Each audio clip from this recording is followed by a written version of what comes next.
Cosas dulces para hacer. Cosas dulces, un programa de obsesiones. Conducen Agustina Robeta y Gastón González Napoli. Jorge Bafico es psicólogo. Cosas dulces para... Buenas noches, Gastón. ¿Cómo estás, Agus? Muy bien. Actuando perfecto hoy. Que estamos ¿Por qué? recién. Como recién arrancando. Claro, sí, como si no pero nos hubiéramos visto hace rato. ya es un secreto de lado, se le dice, ¿no? Sí. Ya es sabido que nosotros Secreto a voces. siempre chusmeteamos antes. Así que nada, buenas noches. Buenas noches. ¿Puedes presentar a nuestro invitado del día de Puedo hoy? presentar a nuestro invitado, que en realidad, esto lo estamos grabando antes, pero para cuando se emita esta entrevista ya va a ser su segunda aparición al aire en el día de hoy, miércoles, que es Jorge Bafico. ¿Cómo estás, Jorge? Bien, bien. Gracias Con un por la perfil invitación. distinto. ¿o Claro, no? sí, al mediodía estuviste, ya estamos hablando del futuro, ¿no? Estuviste como artista y ahora te tenemos como psicoanalista, como doctor en psicología, Ujú. docente también, Sí, sí. autor Escritor. de novelas y autor de ensayos, podemos Exacto, decirle. Sí, podríamos Ahí decirle. la categoría no ficción, las categorías de la no ficción a mí a veces se borran un poco los límites, pero sí, ensayo como el que tengo acá arriba de la mesa, que es El origen de la monstruosidad, que antes se llamaba Los perros me hablan. Los perros ¿no? me hablan. Ahí va, que esta es como una edición ampliada. Sí. Es una edición que en realidad viene de Argentina. Los perros me hablan salió en el... creo que salió en el 2008, por lo que recuerdo. 2008. Y bueno, todo lo que tiene que ver con los crímenes parece que convoca a la gente. De hecho, este es mi libro más vendido. Y después de eso, bueno, en Argentina me plantearon poder hacer una edición, que fue Urano, la editorial Urano allá, y ahí le agregué unos casos, y años después, Random me planteó la posibilidad de editarlo acá en Uruguay, y ahí le agregué nuevos casos. A mí, no sé qué título me gusta más, te digo.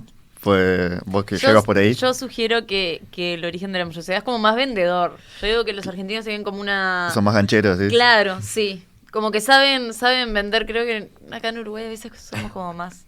Igual Los perros me hablan, me gusta. Es el caso de El hijo de Sam. El hijo de Sam. ¿No? Sí, en realidad lo toma de ahí, y fue un acierto la editora de ese momento. Que me El lo hijo de Sam, un propuso. asesino serial famoso. Un ¿no? asesino en la década del 70, que justamente los perros le hablaban. O eso decía, ¿no? Sí, no, los perros eran un delirio, que él alucinaba con eso y recibía órdenes de un perro que tenía que ver con un coronel, y a partir de eso él tomó algunas acciones que eran matar gente, ¿no?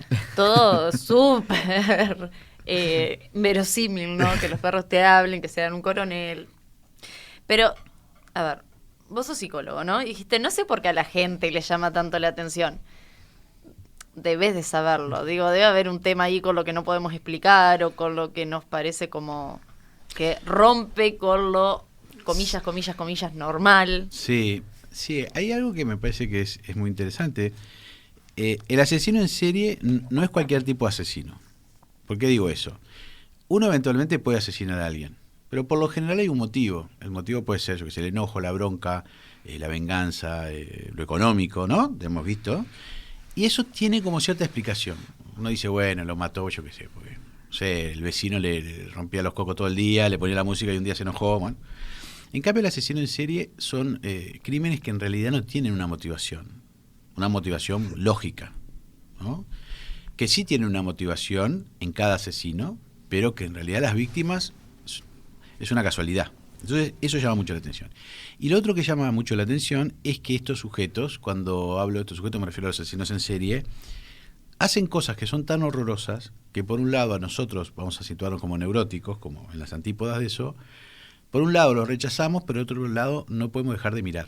Por eso nos generan tanta fascinación estos libros, las películas, las series. Cuando uno, yo no sé, ustedes son muy jóvenes, pero si vieron El silencio de los inocentes. Sí, claro. Uno ah, de los casos del libro. Uno ¿no? de los casos del libro, pero lo interesante es que yo de repente les digo, contame la película, y capaz que no se acuerdan, pero de Aníbal Lecter sí se acuerdan. ¿Por qué? Porque el tipo generaba un efecto de fascinación que era increíble. ¿Por qué? Porque se entiende, en el libro yo creo demostrar que no es así, pero se entiende popularmente que el asesino en serie es como un psicópata, la famosa palabra psicópata, o se podría homologar como una perversión. Bueno, en realidad los asesinos en serie no tienen una patología determinada, sino que bascula entre lo que puede ser una perversión, como el caso de Aníbal Lecter, y algunos otros, como el caso del hijo de Sam, que es una esquizofrenia. Pero tienen esa cosa de que uno no puede entender que lo haga, pero al mismo tiempo cierta envidia. ¿Por qué? Porque si ustedes se La cara de Abu. Claro, pero a ver, ¿quién no fantaseó en matar alguna vez quizás, en un enojo? ¿O quién no soñó que mataba a alguien? O hacía cosas espantosas. Después se despertaba medio horrorizado de su propio hecho, ¿no? Pero digamos, el inconsciente nos permite a nosotros hacer cosas que después en la realidad no hacemos. O escribir un cuento, por ejemplo, y en el cuento hace cualquier cosa. Nos damos esas libertades. En cambio, el asesino serial lo hace. Entonces eso también genera cierto efecto de fascinación. Porque no es casual que los asesinos en serie reciban cientos y cientos de cartas de amor de mujeres. Que Es Pablo impresionante, Goncalves, por sí. ejemplo, se haya casado con una mujer físicamente muy similar a las mujeres que había matado. Entonces uno dice, ¿cómo es el tema? Hay algo ahí que nos genera, que es el efecto perverso del otro, ¿no? El efecto perverso lo que genera es esta cosa del horror, pero al mismo tiempo la fascinación. Aparte, yo pensaba, ¿no? Todas las series que he mirado, por ejemplo, bueno, No, estas, vos, las que claro, se no le hicieron dijimos muy- a Jorge, pero vos estabas pasando últimamente por un periodo de... Este es un programa de obsesiones. Las obsesiones nuestras, la de los entrevistados, a vos estaba pasando por un periodo de obsesiones con documentales de crímenes. Con ¿no? Con documentales en de general, en realidad. pero Claro, el rubro documental, hay un tema ahí con crímenes, desapariciones, que es como te llevo, mucho te más llamo. latente, está Claro, mucho más pero latente. hay una gran producción de ese tipo de series, de películas, documentales, donde, a ver, a mí me han pasado cosas insólitas, por ejemplo. Yo he dado muchas conferencias de repente acá, en la facultad, ¿no? Y va gente, pero tampoco es una locura de gente. Sin embargo, en dos me pasó que algo explotó. Una fue cuando hablé del Guasón, de la película del Guasón. Ahí en la facultad, una conferencia como tantas otras, se iba a hacer en un salón, uno vio que la cosa venía como de un cierto interés, se hizo en el aula magna, que es un lugar grandísimo, y fueron más de 700 personas y quedó gente afuera. O sea, una locura, algo a ver, irreal. No es que, bafico, no, mentira. El momento, justo ahí. Y hace poco hablé sobre la serie de Jeffrey Dahmer, Ujú. esa la hice online, y hubo 800 personas.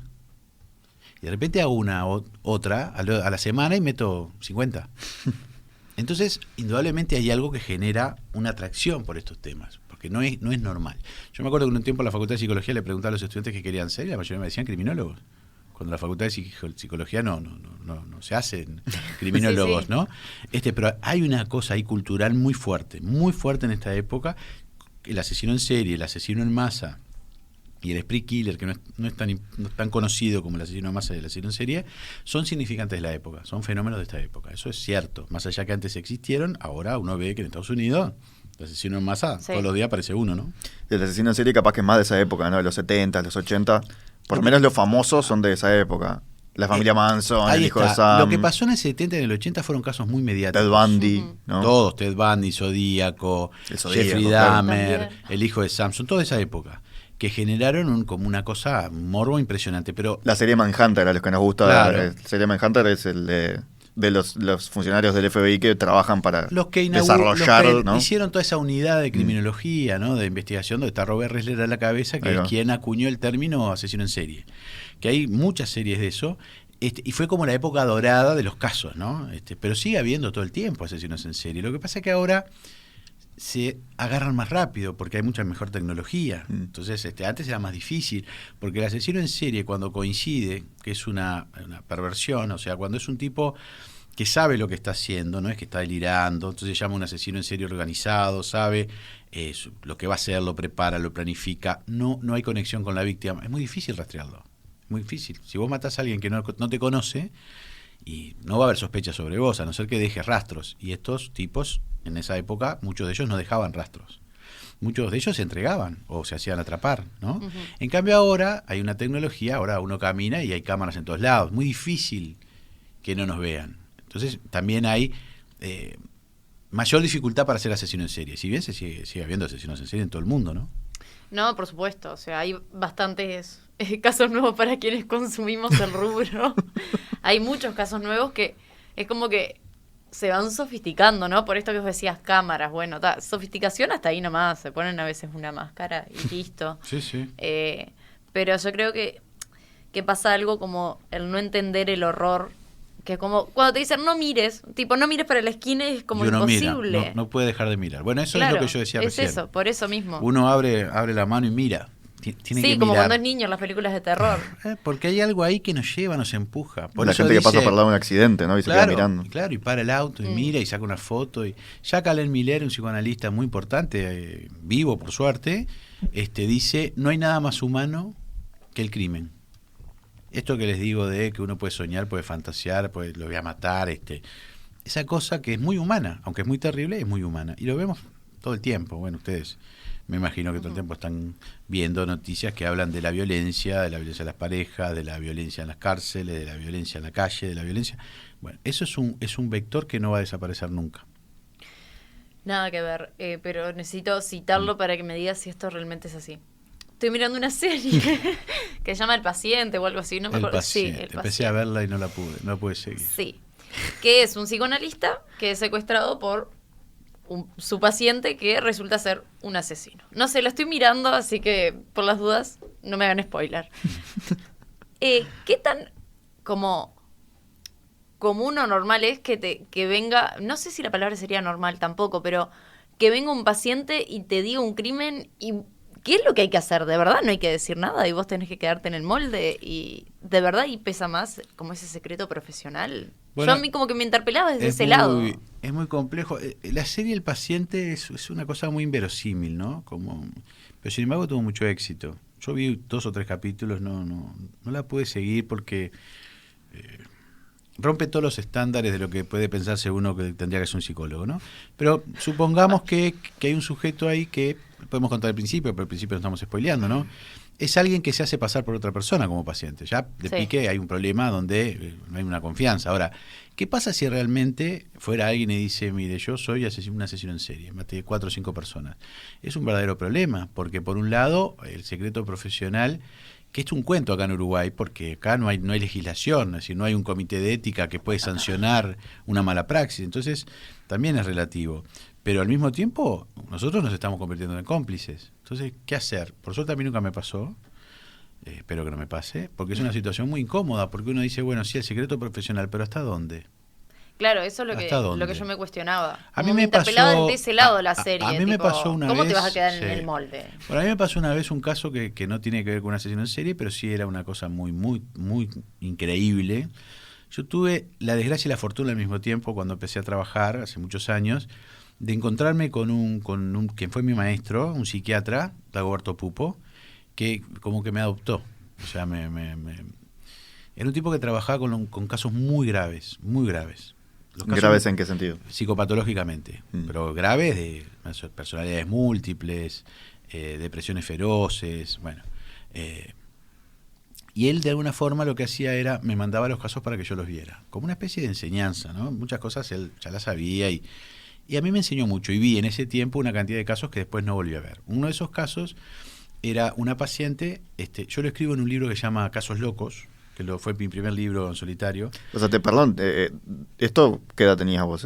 Y yo ahí tenía 23 años más o O menos. sea, entraste 24. de pique en la... Sí. En Arrancó lo más tranqui, complicado. vamos a decir que arrancó re tranqui. No, a mí lo que me pasó que cuando yo me recibí, al poco tiempo me encontré con Dagoberto Pupo, pero además empecé a trabajar en la cárcel como psicólogo, sin ningún tipo de formación. O sea, éramos todos muy jóvenes los que entrábamos, entre 24, 23, 24, 30 años, ese era el rango. Trabajaste mucho en la cárcel, Trabajé ¿no? 10 años y no aguanté más, y por suerte me pude ir. Hay gente que no puede porque bueno, vive de eso. Yo empecé a trabajar en la clínica y tuve la suerte y la fortuna porque es absolutamente insoportable. Llega un momento que uno puede enloquecer, ¿no? Sí, es como trabajar en CTI, una Sí, cosa así, sí, ¿no? Esas cosas que tienen que ser sí. cíclicas, pues no Es aguantás. terrible. Yo creo que a la gente tendrían que rotarla. No pueden estar trabajando en una cárcel, ni siquiera en estas reclusiones infantiles, juveniles, ¿no? Como es el INAO, y también es muy terrible, ¿no? Sobre todo en esta época, ¿no? Estabas hablando de casos locos, ¿no? Y esta paciente me llama y me dice que es violada por una presencia todas las noches. Entonces, cuando viene la consulta, en la primera entrevista, lo que me plantea es que era el diablo que la violaba. Es una cuestión delirante, ¿verdad? Esperemos. Y además, lo que me planteaba era que el diablo se aparecía y se apropiaba de ella. Entonces, en la primera entrevista, ella se convierte en el diablo. Yo explico que hay técnicamente yo me mando una metida de pata, algo que no tendría que haber hecho, que era querer intervenir con el diablo. Era algo que hoy no diría que no hay que hacerlo, pero en ese momento, muy joven. Y ella ahí se convierte en el diablo. Y con un paraguas me quiere matar y me grita. Una cosa terrible. En la primera entrevista yo no entendía nada. Pero el gran problema de esta historia era que ella cuidaba un bebé. Entonces el miedo que ella tenía era que a ese bebé le pudiera pasar algo. Y eso es un problema muy importante. Pero ella me ponía dos condiciones. Me ponía como una primera condición que ella no iba a tomar medicación, o sea que no iba a ir al psiquiatra, y como segunda condición que yo no podía hablar con la familia, que es lo que por lo general uno hace, hablar con el psiquiatra y hablar con la familia. Y que si yo no tomaba, no le hacía caso a esas dos cuestiones que ella me ponía, esas dos condiciones, ella no iba a venir más. Entonces la cuestión era qué hacer, si aceptar sus propias reglas, lo cual implicaba todo un problema, o, bueno, decir, mala suerte, yo en esto no me meto, y arreglate como puedas, y quizás ella era la única posibilidad que pudiera consultar, y lo que estaba en juego era ese bebé. Entonces, en ese momento yo lo que decidí fue aceptarla con sus reglas en el primer tiempo, y ver qué pasaba. Por suerte, llegó a buen puerto, que por lo menos durante un tiempo trabajó conmigo, y dejó de trabajar con ese bebé. Lo cual fue lo mejor que le pudo pasar al bebé, porque imagínense si lo agarraba el diablo, ¿no? Pero quiero decir, ahí te generan un tema que uno tiene que es lo que llama la ética del acto, ¿no? Tiene que ver en ese momento qué hace, pero también nos puede generar algún problema. En el caso de que venga alguien y te confiese que mató a alguien, es muy complejo. ¿Qué hay que hacer? Claro. ¿El secreto profesional ampara cualquier cosa? No lo sé. Igual acá no hay, ya te digo, no hay un lugar que uno sea juzgado, lo cual me parece un error, porque se ven cosas muy terribles a veces en la práctica, pero no lo hay, como hay 100 otras profesiones, y me parece que está muy bien, ¿no? Que uno mete la pata y tiene que dar cuenta de ello. Pero bueno, en el caso a caso se tendrá que ver. Pero por lo general estos tipos de sujetos no consultan por eso. O si mataron a alguien no lo dicen. Es como no. que se destapa. O como... A ver, puede pasar que un sujeto venga que pueda ser un perverso, por ejemplo. Cuando es un perverso, en realidad no le interesa analizarse, porque el problema no es de él, el problema en todo caso es del otro. Lo que sí puede hacer es angustiarnos, venir a angustiarnos, que es lo que hacía Aníbal Lecter, por ejemplo. Si ustedes vieron la película, cuando trabaja con Clarice, él lo que le termina diciendo que es una pueblerina barata, que en realidad a mí me ha pasado en la cárcel trabajando con algunos sujetos que eran torturadores, por ejemplo, que estaban presos, no por la tortura de la dictadura, sino porque torturaban a su familia, ¿no? De sujetos que me contaban lo que hacían, que no tenían nada de terapéutico para ellos, pero sí generaba una angustia en mí y ellos la captaban. Entonces me decían, no, pero usted está acá para ayudarnos, entonces usted lo que tiene que hacer es escucharnos. Y los tipos te agarraban en esa. Y es muy complejo, pero si no consultan. Estos tipos no consultan. Vos decís que solo lo harían en ese caso para molestarte a vos, para angustiar, para perturbarte a vos. Y como hacen, ¿no? El asesino en serie, por ejemplo, dice lo que le va a hacer a la víctima antes de hacérselo, le va contando lo que va a hacer, la va quebrando emocionalmente. No todos los asesinos en serie, pero muchos, los que son perversos, lo hacen. No sé si viste Mindhunter. Sí, la vi, sí. Hay cuando van a ver a Charles Manson, esta escena fascinante, que lo que hace es asustarlo, una básicamente. Parodia, claro. Y claro. Es increíble. Sí, no sé cuánto habrá de verdad en eso, ¿no? Pero es cierto. Es increíble. No, es cierto. Está muy bien hecha esa serie. Está basada en hechos reales. Y está el otro, Ed, creo que vos lo Ed Kemper. Ed Kemper. Medía 2 metros. Sí, que la actuación, después hay videos en YouTube del el actor al lado, es muy parecido y la actuación es impresionante. Y es gigante, además. Sí. Bueno, él le dice... pero él como muy calmo, ¿no? Muy calmo. No con intención de asustar, sino... Él le dice, no sé si eso está en la película, pero sí está en algún libro de Robert Reller, uno en particular que se llama Dentro del monstruo, donde Kemper está con él, en la misma habitación, y le dice, ¿vos te das cuenta que si yo quisiera... durás 2 minutos acá, ¿no? Y entonces lo deja como pero diciéndole al pasar eso y genera un efecto de angustia, ¿no? Que es muy terrible. Es muy terrible. Pero sin embargo hay casos como, por ejemplo, el de Jeffrey Dahmer, que al menos más allá de la serie, en el documental queda muy claro que como que el pibe, toda la confianza, reconocido. El pibe como que en un momento dice, yo no entiendo por qué me pasa esto, y como que quiere hablar con su abogada, con su psiquiatra, con su psicólogo, con todo el mundo para que le expliquen por qué le pasa eso. Pero ahí es porque viene acompañado con una patología, porque decías, no es lo mismo un psicópata que el asesino en No serie. es lo mismo Aníbal Lecter que Jeffrey Dahmer, por ejemplo.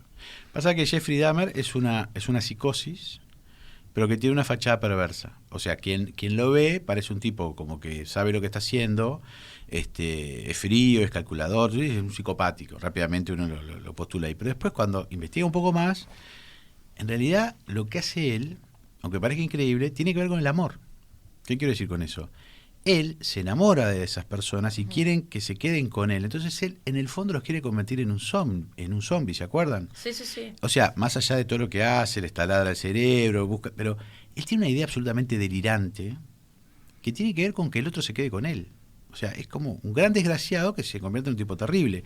Recuerden que él hace un santuario con las calaveras, donde él quiere hacer una especie de cosa media esotérica, muy loca, muy delirante, pero que parecería otra cosa, pero en el fondo es un gran psicótico, como Albert Fish, que es de los más terribles, ¿no?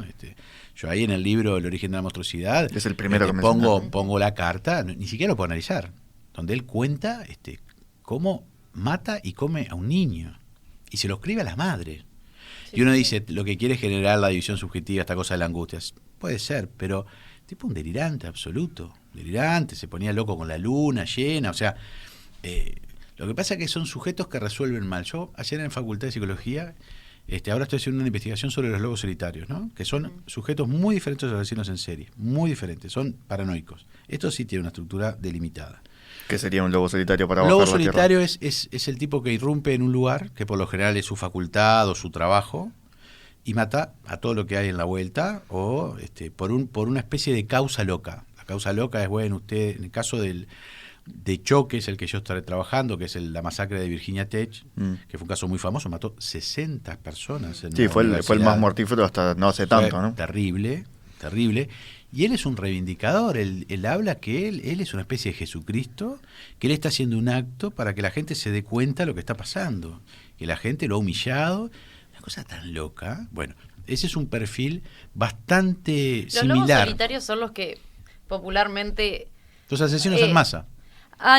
Yo pensé que era ese que vos decís, tipo, el típico compañero de trabajo que decís, este va a llegar un día y nos va a matar a todos. Por lo general, o el compañero de clase que nunca el habla y asesino en está masa apartado y es es un como... tipo, el asesino en masa es un tipo que justamente no llama la atención por su violencia, al contrario, es un tipo más bien tranquilo, que es objeto de burlas, que tiene algunas dificultades para poder relacionarse con los demás, tiene un perfil muy bajo, hasta que un día explota. Por eso los más peligrosos son los que no hablan, no los que hablan. Cuando dice la frase perro que ladra no muerde, en parte es cierto. Hay que tenerle miedo al tipo que nunca habló. Como Día de Furia, si vieron esa película con Kirk Douglas, que es un con Michael Douglas, que un día se enloquece, ¿no? Y empieza a hacer desastres. Era un tipo absolutamente tranquilo. Son muchas psicosis que en algún momento explotan, ¿no? Y el lobo solitario, a diferencia de base. Sí, claro, por supuesto, es una patología de base. El lobo lobo solitario es un paranoico. El lobo solitario va solo, no es como Va solo. las cosas organizadas terroristas. Es un tipo que de repente... El terrorismo va es otra solo. cosa interesante, que es gente que cuando uno investiga, muchos son psicóticos, pero que de alguna forma se aferran, se anudan en una estructura, o en una ideología, o en un mensaje grupal. Estos otros, por eso les dicen lobos solitarios, estos asesinos en masa, tienen como su propia teoría, que toman de los fenómenos de la época. Por ejemplo, la masacre de Virginia Tech, cuando él hace su manifiesto, aparecen dos elementos que son muy fuertes. Es el cristianismo, o sea que él tomó algo de esa religión en su cultura, y el atentado de Al-Qaeda. Él toma algo de eso, porque es contemporáneo a esos elementos, sobre todo el atentado de Al-Qaeda. Entonces él junta dos cuestiones, dos significantes de la época, y los resuelve de una mala manera. Como otro... le viene un brote psicótico y lo internan, y otro se suicida, y otro termina haciendo panfletos y tirándolos en la calle, eligió el camino de matar gente. Por eso digo, nunca podemos adelantarnos a lo que va a ser un sujeto. No hay forma de evitarlo, eso lo quiero decir. En estos sujetos no hay forma de evitarlo. Cuando nos damos cuenta ya pasó.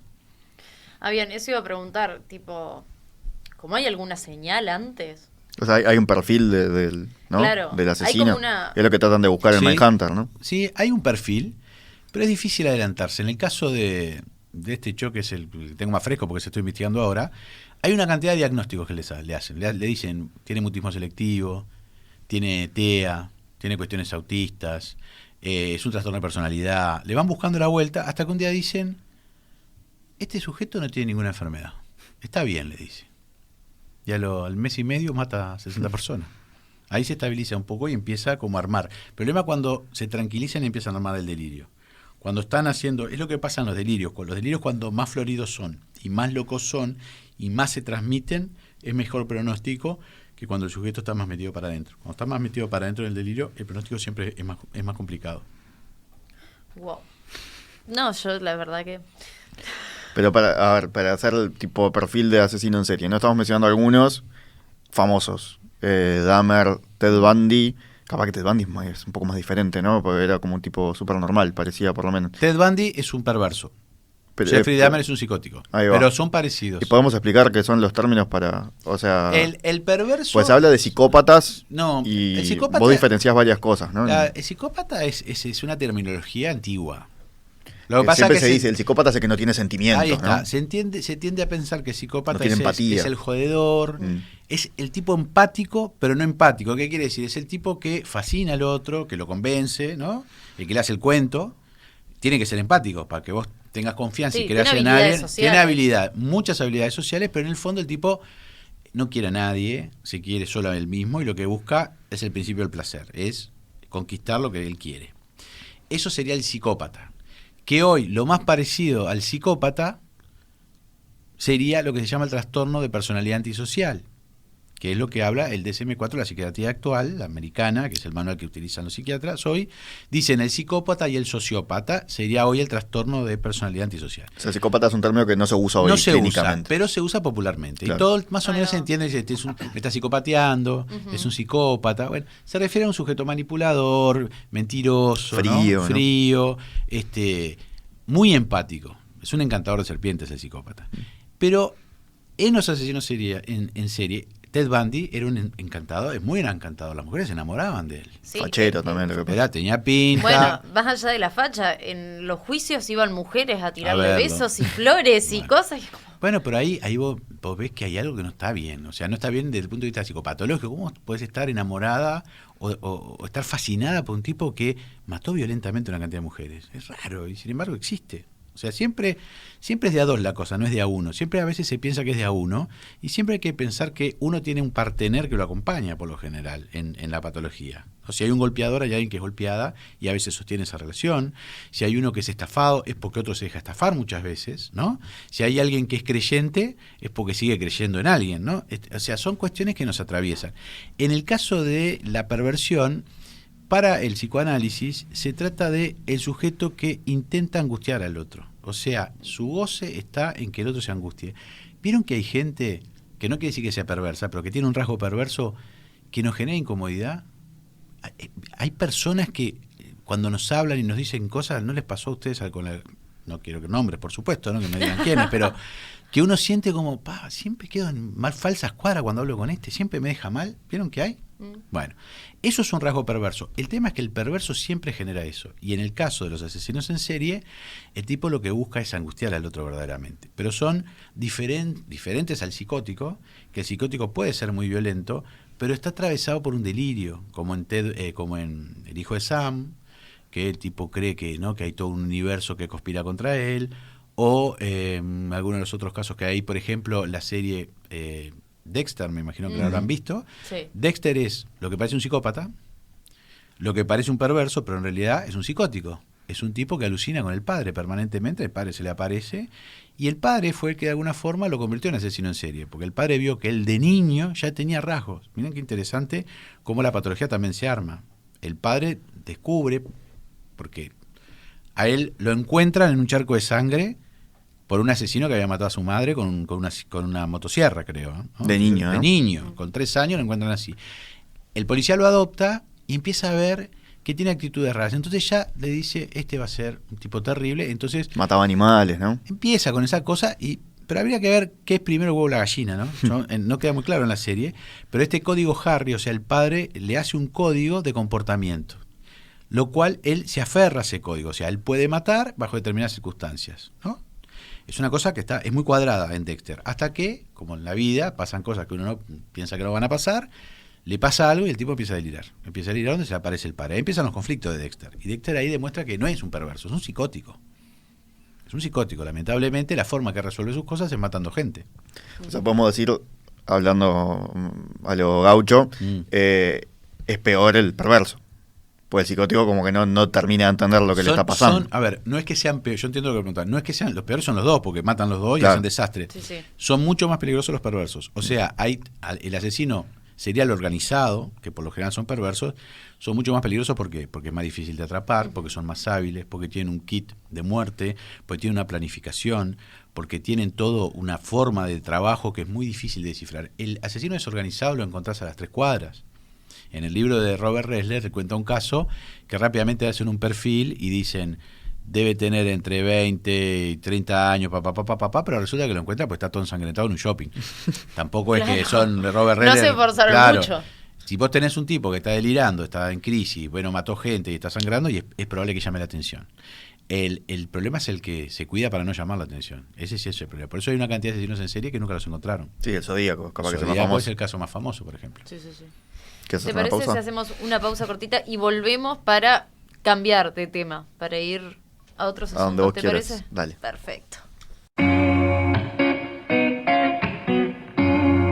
Bueno, yo quiero arrancar este segundo bloque con una pregunta a nuestro invitado de hoy, que es, ¿qué te obsesiona? Tantas cosas me obsesionan. No lo entendemos acá como algo en el- patológico. Claro, ¿no? ahora entrábamos en el No, concepto de obsesión. No, yo me considero un neurótico obsesivo. O sea, estructuralmente me considero una neurosis obsesiva. El neurótico obsesivo lo ubica todo a nivel del pensamiento. Entonces, a veces muchas cosas no las acciona porque está dándole vuelta en la cabeza, ¿no? Como rumiando. Rumiando, dándole vueltas, Que te cuesta hacer porque estás dándole vueltas, ¿sí? y porque uno no las resuelve, pues las piensa todo el tiempo, ¿no? Ahora, ¿qué obsesión? Overthinker le dicen, queda más copado que neurótico. Claro. Me obsesionan, por ejemplo, los libros. Tengo un tema con los libros que es una patología simpática, ¿no? No deja de ser simpática, es un poco cara también, ¿no? No sé, por ejemplo, veo un libro que me interesa y lo trato de conseguir. Después de repente no lo leo porque no tengo tiempo. Eso iba a decir. Sí, me pasa. Acumulación de libros. Yo soy un acumulador de libros. Tengo una biblioteca muy grande, seguramente tiene que ver con mi historia, lo he contado en mi último libro. Mi madre tenía una biblioteca muy grande, a mí me genera como mucho orgullo. Lo primero que hice cuando me mudé mi última vez fue decir, voy a tener una biblioteca grande como quiero. Entonces la ordeno por editorial, por colores. Estoy un poco loco con ese tema, ¿no? Pero los libros me generan como una cosa de fascinación, ¿no? Y no necesariamente los leo todos, porque no se puede, pero me enfermo un libro. Puedo estar buscando un libro años. Estoy atrás de un libro que se llama Jinetes en la Tormenta, que es una de las biografías de los Doors, y no lo pude encontrar, y voy a seguir. Y después lo voy a tener, no lo voy a leer, porque ya se va a perder esa cosa mágica, ¿no? Claro. De la falta. Entonces siempre lo doy vuelta. Eso es una obsesión que tengo, grande, muy importante. Mirá, y Tengo no- otras, no- pero esa es importante. Y no se consigue el libro de los Doors, bastante popular. Sí, pero no lo he conseguido en ningún lado. Capaz que un día me lo encuentro. Tampoco ahora le... Te diría que ahí tenés Amazon, ¿no? Pero, Claro, Sí, pero vos no. lo que iba a querés es la decir. búsqueda. Yo necesito encontrarme con el libro.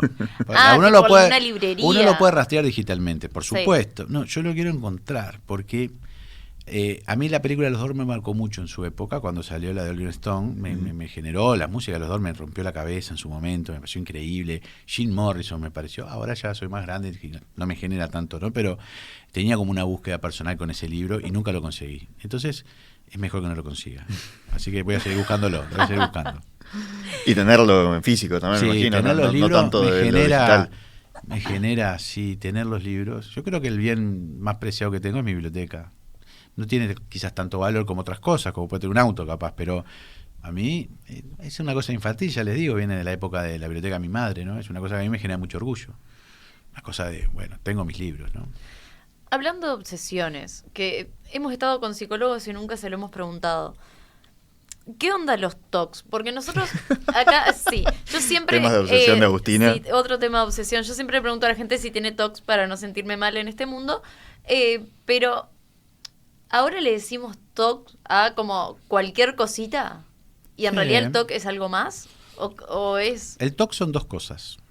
El TOC, es el trastorno obsesivo compulsivo. Estoy hablando de la psiquiatría que todo lo cuantifica, ¿no? Cosa que me parece un espanto. Pero la psiquiatría actual habla de TOC, es una palabra que viene de esa época. ¿Hay pica entre moderna. la psiquiatra y psicólogo, psicoanalista? No.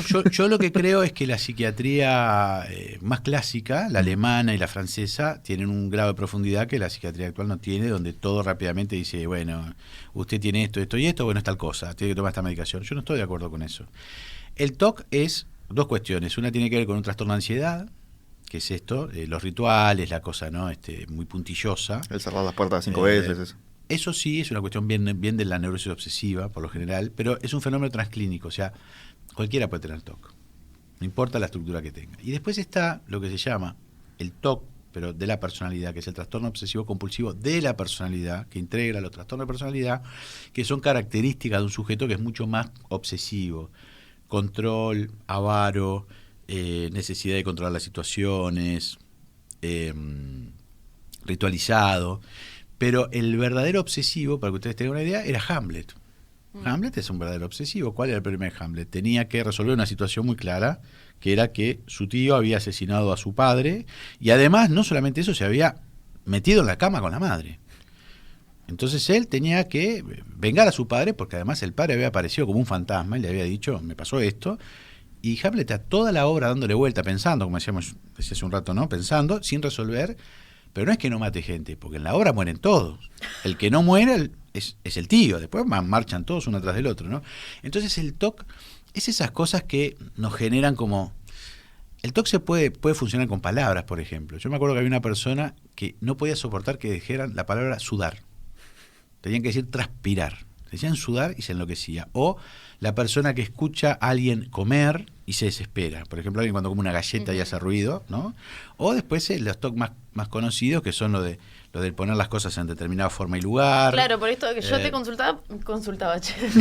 Te preguntaba por esto que decías Acostate de... así, nada, para mirarlo para arriba. No, pongo los libros, hasta los ordeno por colores, por editorial. Podría ser un TOC. Pero a ver, todos tenemos TOC. El problema es cuando el TOC te invade tu vida cotidiana. Ahora, si vos no dejás la biblioteca porque estás todo el tiempo ordenando los libros, entonces no vas a trabajar porque te enloqueciste, porque el libro no está perfectamente como vos querías, eso es un problema. Después que necesites tener toda la casa limpia, o que necesites que la gente se saque los zapatos para entrar, mientras no complique mucho la vida, no pasa nada, me parece. Ahora, el tema es cuando te complica tu cotidianeidad, cuando no podés salir de tu casa si no tenés todo ordenado, si cuando cerraste 5 veces la puerta y saliste y entraste de vuelta, bueno, eso te genera un malestar psíquico importante, a vos y al que tenés al lado. No, el que tenés al lado peor todavía. Claro. Porque A vos no te gusta que digamos fluir, por ejemplo. No sé si te enloquece, pero no te gusta. Ahí va, pero no me gusta la palabra. Me parece pero como muy tirada en el aire. Pero hay cosas que pero no sé que si molestan, pero que hay cosas que molestan, pero no tienen una aplicación. No dice, bueno, ¿por qué te molesta? Porque no me gusta. A mí odio la palabra peque. Cuando alguien dice, no, los peques, yo la mataría a esa persona. ¿Por qué decís los peques? Y bueno, pero a ver, no tiene nada de malo. El bebé. ¿No? Decile bebé. ¿Cómo estuvo? El bebé me mata. O Deli. Estuvo Deli. ¿Por qué decís Deli? O el finde. Me molestan, pero a ver, ¿es un problema mío? No es que yo no le puedo decir a la persona no digas eso. Yo tengo que asumir que tengo un problema con esas palabras. ¿Por qué? Yo qué sé, porque me molestan. Pero a ver, no es que yo con esa persona que dice eso no la veo nunca más, pues eso sí sería un problema. No, claro. Ahí Bueno, es donde costo-beneficio. escala. Respirás hondo, ¿no? Costo-beneficio. Dice los peques, ¿no? Dice los peques, ¿qué vas a hacer? O cuando dice Nolis, molesta, ¿no? Por eso me gusta mucho Capusotto. Yo no sé si ustedes ven Capusotto, que es Sí, claro. maravilloso. Tiene cosas que son. Lo vi cuando estuvo acá hace unos meses. Es un en el adelantado. galpón. Es un adelantado. El tipo hace una cosa y dentro de 5 años vos la entendés. Cuando Estaba- hacía la de los latinos, que la hizo como Claro, hace 10 años, el Latino Solanas. cuando ponía un tocadisco y ponía un culo de plástico y lo hacía girar y decía el culo, no sé cuánto el culo, y escribía todas las Todos letras. los adjetivos. Y es lo que pasa ahora. Es brillante, Capusotto es brillante. Y con las palabras pasa eso. Tenía el Ministerio del Mensaje, el Ministerio de Educación, hacía él. Había uno que era como un plancha, ¿no? Que hablaba como... Claro. Y el otro que era una especie de cheto, Claro, ¿no? y les pegaba. Está on fire, como on fire. Bueno, a mí me pasa algo de eso. Me pasa un poquito de eso. Sí. Grandes sketches esos. Es verdad. No, vos no No, es tu yo estoy palo. totalmente afuera, chicos. Déjenme con las series, los Con los documentales. asesinos. Totalmente. Hay una serie que es buenísima que se llama El Oso, yo no sé si usted la está Sí, viendo. la estoy mirando ahora. Esa serie es Espectacular. Muy No. buena, muy buena. La- El universo de la gastronomía, que todo el mundo tiene la película, que hay que poner un café o un restaurante porque es maravilloso y es de un estrés, y la serie te muestra la locura que es tener un restaurante. Yo trabajé brevemente en un restaurante de comida rápida, iba a decir la marca, ¿eh? Es que yo pienso y solamente imaginar cuando en mi familia se cocina para los 15, 20 que somos, llevarlo eso a todos los días y a un restaurante, Claro. yo ahí sí Pero hay terminaría como- No, pero esta con serie muchos desde el primer capítulo problemas. es un Es estrés de una así. tensión brutal. Está muy bien hecha esa serie. Sí, sí, sí. Te pasás mal viendo la serie, porque es tanto estrés que hay que uno se identifica con ese estrés, ¿no? No, es terrible. Yo trabajé, como decía, muy brevemente en un restaurante de comida rápida y el día que me iba me pidieron disculpas por cómo me habían tratado. Mirá. O sea, te tratan mal. Sí, sí, sí. En una situación en plan... me acuerdo cuando estudiaba en comunicación, lo que sucede dentro de la sala de edición queda ahí, Sí, porque acá te muere ahí. peleás Claro. y afuera no, y acá era una cosa parecida, pero yo me quedo mal. Claro. Si me tratás horrible, no se me pasa, porque hice mal una hamburguesa, Se tranquila. trabaja bajo un gran estrés. Sí, sí, sí, sí. Pues Claro. claro, del otro lado vos estás afuera y decís, uy, cómo demora. Claro. O uy, me trajo ketchup y pedís sin ketchup y Claro. te recontra calentás. Pero sí es fácil hacerlo. Claro, del otro lado están haciendo 70 pedidos Sí. así con un tipo gritándoles. Por supuesto. Y ta. Y en esta es diferente porque es un restaurante. No es tan diferente, ¿no? Es un restaurante de refuerzos. Sí, la primera claro, temporada. claro. No, pero es increíble. Está Muy buenísimo. bien, Estoy muy mirando bien. la segunda, no la terminé todavía, pero por ahora Sí, viene muy bien. Yo también, sí, muy buena, realmente. Sí, sí, sí. Igual es necesario que a veces las cosas como que te incomoden, porque si no, no es catarsis, ¿no? No, a mí Dicen que está las buenísimo. buenas obras en un momento tenés Sí. que hacer catarsis junto con los personajes incluso. Sí, creo que las obras tienen mucho que ver con poder decir algo, ¿no? Y Sí. si no te pasa nada, yo creo que es lo que le pasa a los escritores o lo que pasa a los músicos, ¿no? Que de repente arrancan, un escritor te hace un libro que es increíble, como Pablo Giordano cuando hizo La soledad de los números primos, y después les cuesta, ¿por qué? Porque después le va bien, entonces no Claro. tienen esa necesidad de decir algo. Entonces, por lo general las grandes obras, atrás hay un gran sufrimiento del que la escribe. Por algo tiene que escribir eso. Y a veces del peor dolor salen las mejores cosas, ¿no? A veces se pueden hacer muy buenas cosas sin tanto dolor, pero yo creo que el dolor es necesario para la creación, ¿no? Hay un disco de Alfonsina que se llama El bien traerá el bien y el mal traerá canciones. Sí, tal cual. Entramos, ahora que entramos en el capítulo libros, Ujú. hablemos de tu libro. Estás lanzando un libro. Historias de elefantes. Historia de elefantes, sí, esos libros que a uno no les gustaría escribir y tiene que escribirlos. Yo hice hay 2 libros que saqué en los últimos años, uno salió en el 2021 y este salió en el 2023, uno se llama Tan cerca de brillar y otro se llama Historia de elefantes, que son autoficción, o sea, es parte de lo que me pasó. Yo perdí un bebé recién nacido, y escribí una obra en ese tiempo, casi en tiempo real, en las primeras semanas, de una forma absolutamente enloquecedora, pero era algo que me impulsaba a escribir, era algo que no me pasa por lo general. Cuando uno escribe un libro, tiene un tiempo para escribirlo. Acá la historia me salía sola. Pero en ese tiempo que murió mi hijo, murió un mes antes mi padre y un mes después mi madre. O sea que yo estuve atravesado por 3 Claro. duelos muy fuertes, difíciles de procesar, porque uno está como teniendo que resolver cosas también, ¿no? Se mueren los padres, hay una casa, hay que ver qué se hace, ¿no? Entonces, mis padres en el último tiempo tuvieron en una casa de salud, había que llevarlos a un residencial, porque no se podían estar solos, cuidarse. Entonces yo lo empecé a relacionar con la historia de elefantes. Es cuando la manada, cuando ese grupo de elefantes, que siempre, ¿no?, funcionan en familia, dice que se van al cementerio de los elefantes. Vieron que hay un mito que los elefantes como que deciden morir, lo cual no es cierto, porque los elefantes se alejan de la manada porque tienen que estacionarse en un lugar donde haya pasto blando, porque no tienen casi dientes. Y los elefantes son nómades. Entonces hay una especie de acuerdo entre los grupos que algunos elefantes se van y se mueren ahí, donde hay pasto, ¿no? Entonces yo utilicé esa metáfora para decir cómo mis padres tuvieron que exiliarse en una situación que no eligieron, que tuvimos que elegir los hijos porque no hubo más remedio, pero también un universo que se abre en lo que es una casa de salud. Entonces yo veía a mis padres ahí, con mucho dolor, ellos, yo, todo, pero al mismo tiempo veía todo un universo rarísimo, con sus propias reglas. Entonces yo dije, algún día voy a escribir de esto.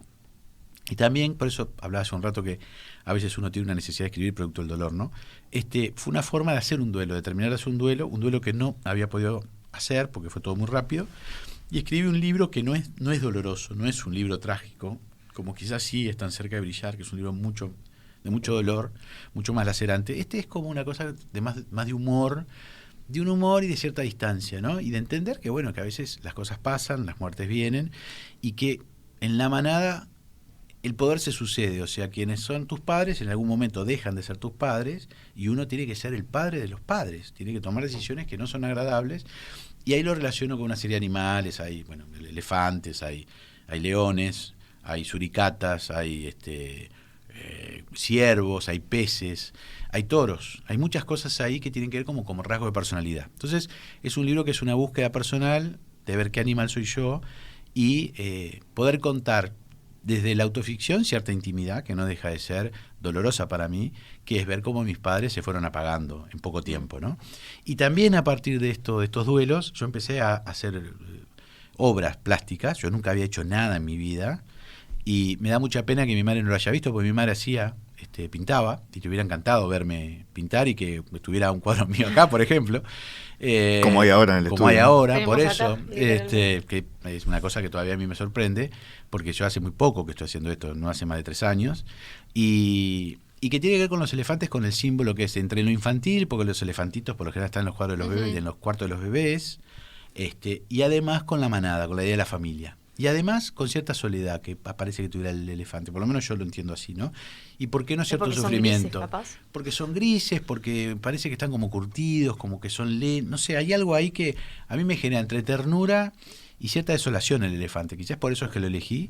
Y bueno, me metí en ese camino de hacer objetos, seguramente para amortiguar algo del dolor y de lo indecible, de esa dificultad para poner en palabras. Entonces me llevó por un camino que para mí, no quiere decir que sea para todo el mundo, fue bastante terapéutico, fue bastante sanador. Y ahora estoy en este camino que está bueno, que me gusta, y yo me aíslo también un poco y me dedico a hacer mis elefantes. También hago peces, pero los elefantes es como que en este tiempo estoy en un romance permanente con los elefantes, que antes estaban muy cargados, los cuadros eran mucho más duros, ponía pedazos de madera, de metales, y ahora los elefantes están un poquito más limpios, ¿no? El cuadro es más blanco y se llama Serie Blanca esta, ¿no? Que hay una exposición ahora en el 7 de septiembre. Acá cerquita, ¿no? Acá cerquita, en Bartolomé Mitre 1368, esquina Sarandí. El jueves a las 18:30 hay un brindis. Vamos a estar ahí hablando un poquito de la obra. Y siempre hablo de mi maestro, en este caso, no de Dagoberto Pupo, que fue en el terreno del psicoanálisis y de la psicología, sino de Emilio Bolinches, que es un artista plástico muy importante que tenemos y que fue el que me impulsó. La verdad que él me dijo, dale, y él también, él habla, tiene un concepto que me parece que es buenísimo, que es la máquina del reciclaje. Él dice que hay que tomar las experiencias personales y hay que tratar de sublimarlas en el arte. Y él lo ha hecho en su vida, tiene una vida muy dura, le han pasado muchas cosas, y bueno, y a él lo que le gusta de lo que yo hago, no sé si le gusta lo que pinto, pero por lo menos la idea del reciclado, de poder hacer algo con el dolor, ¿no? Y me parece que es una cosa honesta. Después puede gustar o no, ese es otro tema, ¿no? Pero es tratar de poner en un objeto, en un color, algo que no se puede escribir. Pero que al mismo tiempo también habla como de, no sé, creo, ¿no?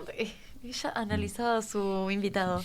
Pero como que decías, al principio eran súper cargados y todo, y como que los duelos tienen eso, ¿no? Que al principio Sí, son como muy... por supuesto, está muy bien lo que decís. Te ensordecen y después uno empieza como, bueno, Mis cuadros, limpio un poco. mis cuadros al principio eran llenos de metales que yo conseguía en la calle, de los pastabaceros que desarman los transformadores por el hilo de cobre, entonces dejan los pedazos de metal. Entonces yo junté y tenía como una caja llena gigante de metales.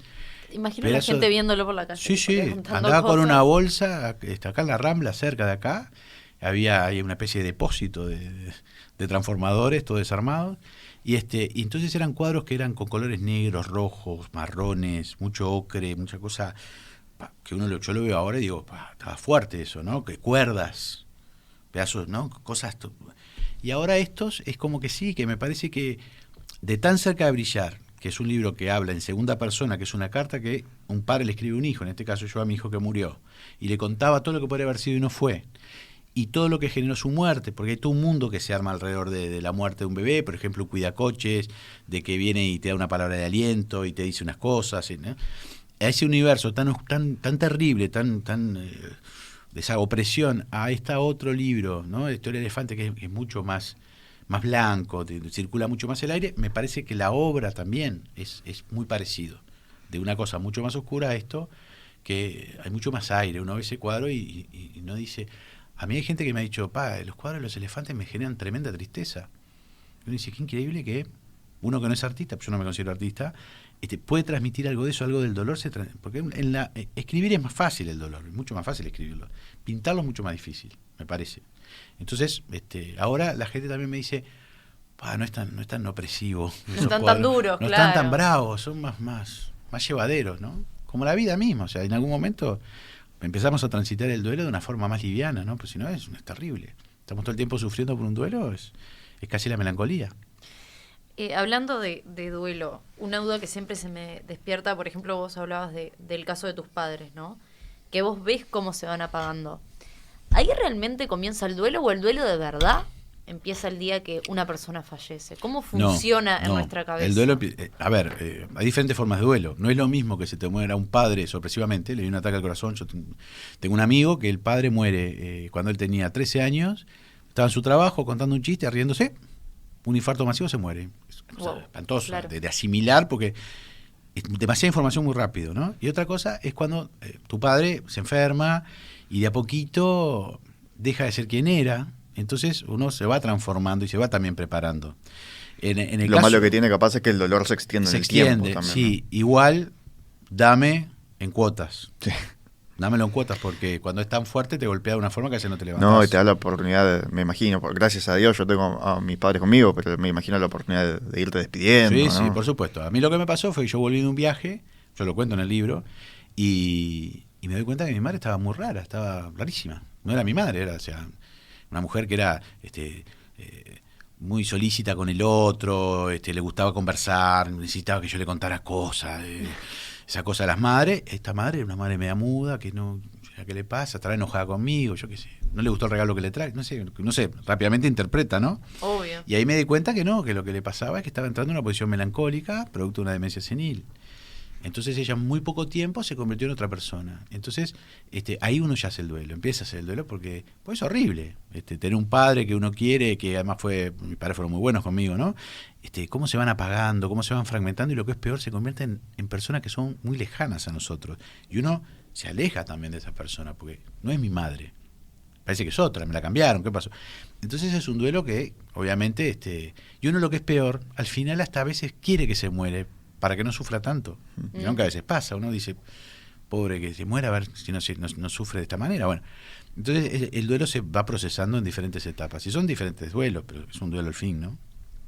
Claro, porque yo me cuestionaba eso, tipo, si realmente el duelo arrancaba antes o hasta que no ocurría el hecho, uno de verdad no arrancaba a duelar. Pero pensemos no algo tan terrible como es la muerte de un ser querido, sino una separación. Por ejemplo. No sabemos de eso nosotros. La separación. No, ni ahí sabemos nosotros de separación. Bueno, pero ¿qué pasa muchas veces en la separación? La pareja se va rompiendo y se va duelando la pareja, ¿no? Aquello que nos divertía no nos divierte del otro, el otro ya nos empieza a abrumar, o se empieza a convertir en insoportable. O sea, hay un duelo hasta que un día dice, hasta acá llegué. Que por lo general eso lo hacen las mujeres más que los hombres. Las mujeres, por lo general, toman la decisión y cortan, y cuando cortaron, cortaron. A nosotros, por diferentes cosas, que igual no los vamos a hablar acá, no tiene importancia, no funcionan igual. O sea que se puede hacer un duelo mucho tiempo hasta después de separarse. O sea, la persona se separa, pero hizo un duelo 2 años antes capaz, ¿no? De hecho, hoy atendí a un paciente que me contaba que estaban, si bien se separan ahora hace poco, ya hacía 3 años que no dormían juntos, que dormían en camas separadas, que estaban hablando de la separación, pero lo viven como un duelo terrible, pero hace 3 años que se está procesando. ¿Qué pasa ahí? Que tantos años, y pasan muchísimas parejas esto, ¿no? Conozco también. Bueno.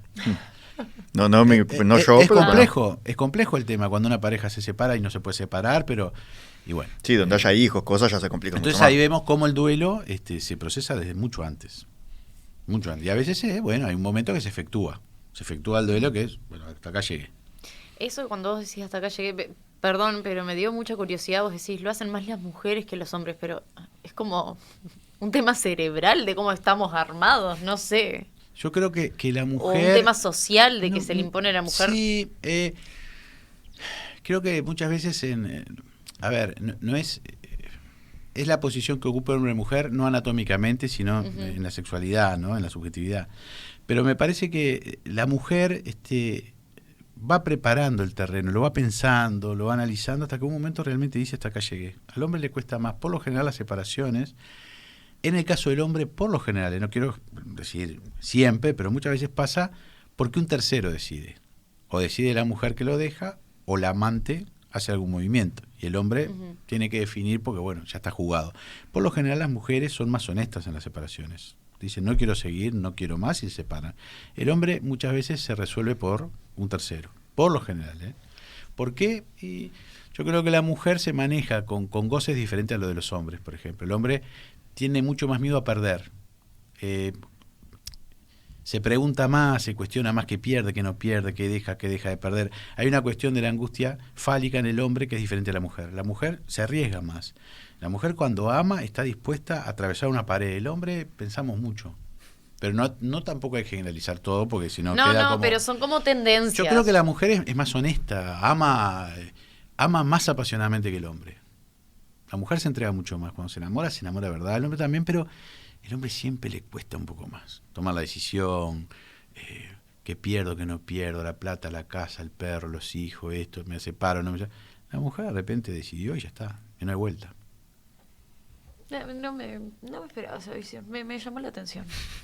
Yo dije, capaz que las mujeres pensábamos y pensamos. No, también piensan y preparan y están muchos años, pero cuando toman la decisión la toman. Cuando bajan la cortina la bajan. Una mujer cuando se separa ya está. Los hombres nos enteramos después, nos damos cuenta tarde. Claro. Y cuando nos damos cuenta ya pasó el tren. Entonces, ¿por qué le pasaba? Pero hace 2 años que te está diciendo que está mal. Hace 2 años que te está diciendo ir a terapia pareja. Pues yo pensé que estaba media loca, yo pensé que no sé, que las hormonas, ¿no? Y después, claro, después cuando bajó la cortina, ya está, ya cuando una mujer decidió, lo peor es seguir dando vuelta. Cuando el hombre se pone en la posición esa, que pide por favor y suplica, esa cosa, es peor. La mujer más se quiere separar. Bien. Entonces, Muy bien, vamos a hacer un mini repaso. Tenemos la exposición de pintura, que eso ya tuvieron más detalles hoy al mediodía, pueden volver a escuchar esa nota, pero repetimos fechas. La exposición va a ser todo el mes, empieza el 7 de septiembre, va hasta el 7 de octubre, en la Galería A Través, que queda en Bartolomé Mitre 1368, esquina Sarandí. Es una galería muy linda, que me parece que está bueno que se pueda visitar, más allá que si es por esta obra o por cualquier otra, porque vale la pena. Saqué el libro Historia de Elefantes, empezó los primeros días de agosto, y bueno, estoy un poquito en el trabajo que hay que hacer, ¿no? Necesariamente, que es de difusión, porque uno de repente no se da cuenta, pero las editoriales también invierten mucho en un autor y a veces no tiene mucho retorno eso, porque claro, hay toda una apuesta de sacar los libros y bueno, y me parece que el autor necesariamente también tiene que hacer un esfuerzo por tratar de que su material se conozca, ¿no? Ediciones Tusquets, que Sí, es un sello es un sueño hecho realidad. prestigioso. Sí, muy prestigioso. Yo soy un gran admirador de Murakami, sobre todo el primer Murakami, no tanto este último, que es un Murakami más cansado, con menos hambre seguramente.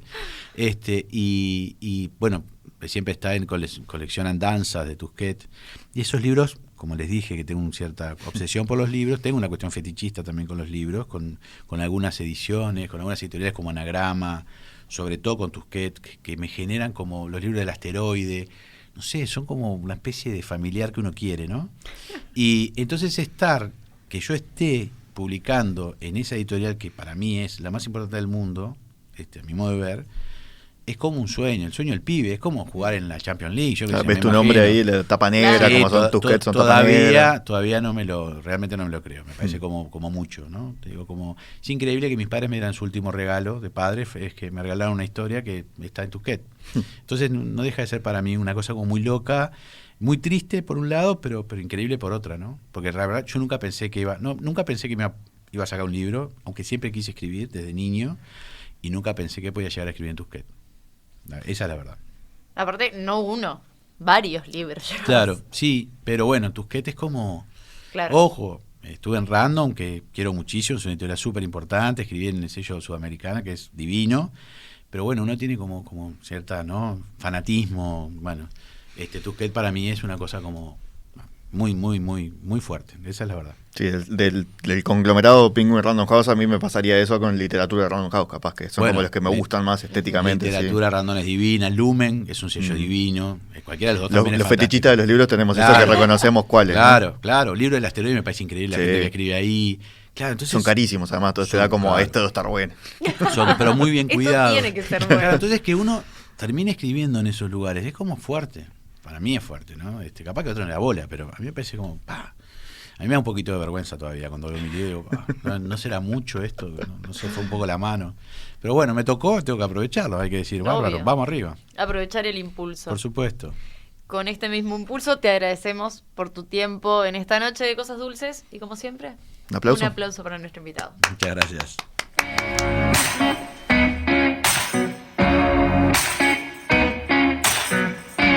Cosas dulces para